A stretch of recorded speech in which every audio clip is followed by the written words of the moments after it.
Morning people, I'm here at the March for Palestine because, as I said before, staying silent on this issue is not an option.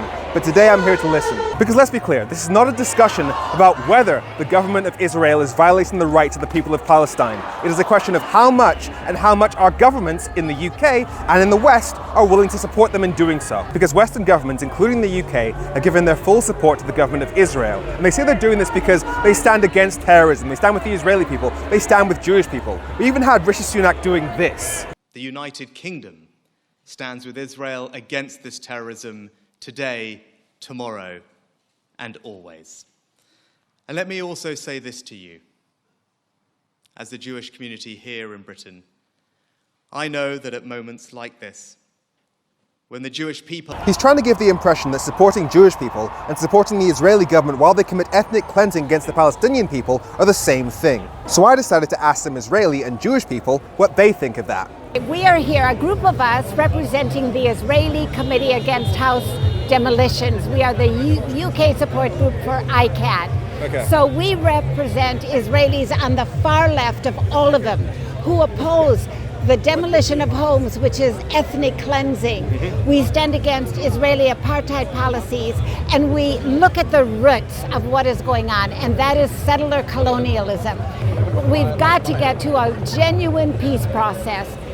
That type of work can't happen until the ceasefire and things die down again.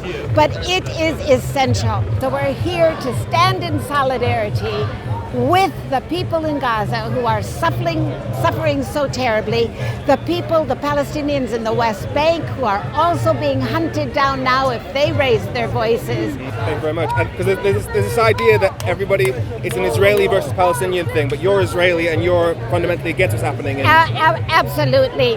We are pro-human rights. That is what we have always said. We are not pro-Israeli, we are not pro-Palestinian, we are pro-human rights. Bring it all back to that. That's the only way you're going to get real resolution. Hi Andre, who are you and why are you here? So I'm an NHS doctor. I'm originally from the States. I am Jewish. I have been horrified by what's been happening in Israel-Palestine for decades now. This is a question of right and wrong.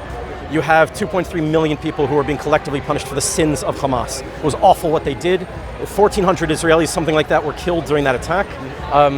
And it is, it was an awful atrocity, and we cannot use that and to justify that to bring a war crime on Gaza, on the people of Gaza. They have not had free and fair elections in Gaza for 16-something years. You cannot collectively punish these people. This is awful. There's never been a military solution to the Israeli-Palestinian conflict, and we're seeing that again right now. So we have a choice. Do we continue down this path of continued occupation, continued settler violence, pogroms happening in the West Bank, and then the collective punishment of 2.3 million people in Gaza? Or what is the end game here? The only solution to this is a peaceful diplomatic effort, a ceasefire immediately, and then bring all of the people together to try to prevent this from ever happening again. This is awful. We're talking about the facts here. 5,000 people have died, more than that, in the last 2 weeks. We need that to end. We can't do this every few years. And when you say 5,000 people, you mean in both? Oh yeah. No, we're talking about the Israelis that have been killed. We're talking about the Palestinians that have been killed. Like, what are we doing here? In continuing to support this, there's only one way to end this, and that is a negotiated settlement that gives Palestinians the right of self-determination. That's something that Jewish people fought for millennia. And so I'm here in support of a free Palestine because there's no way that Israel is going to have security without a Palestinian state. Our futures are entwined. We have to stop fighting. We have to find a way. We're going to hate each other for a long time, but we have to find a way to stop fighting. I'm Marion Roberts. Marion Roberts. From Jewish Voice for Labour.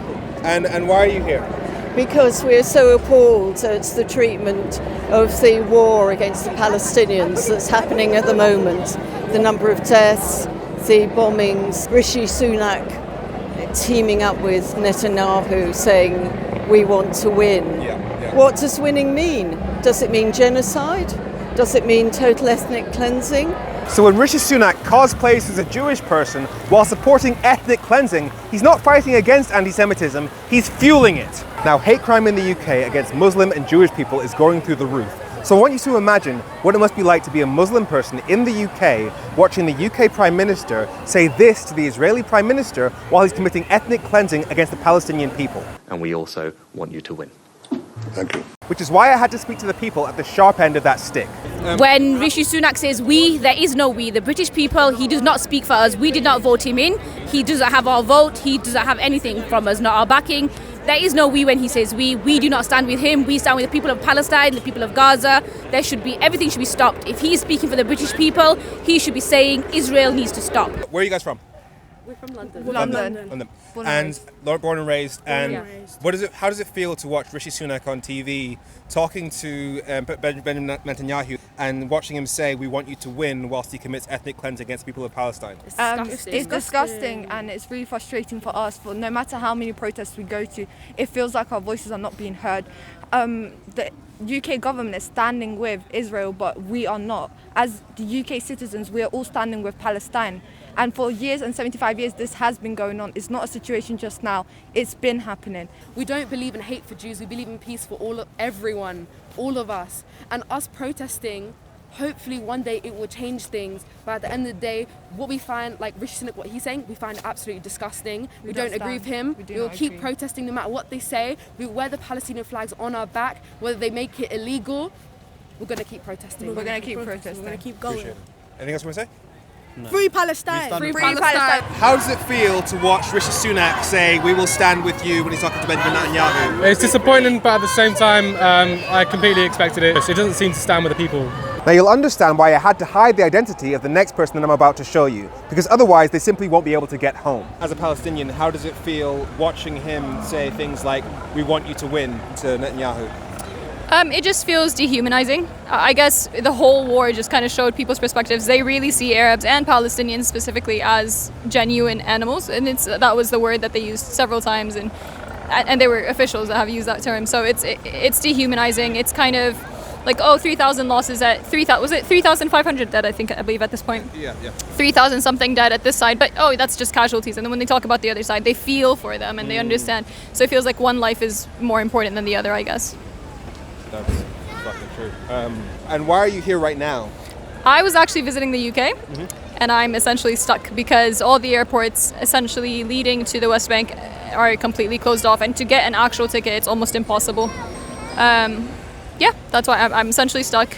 A lot of my family, most of my family, all of my friends are back home.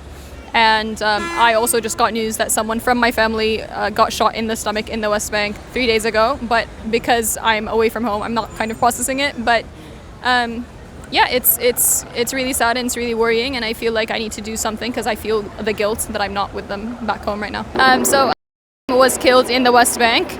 And I think obviously all cameras and lights are on Gaza right now because children, countless people are dying.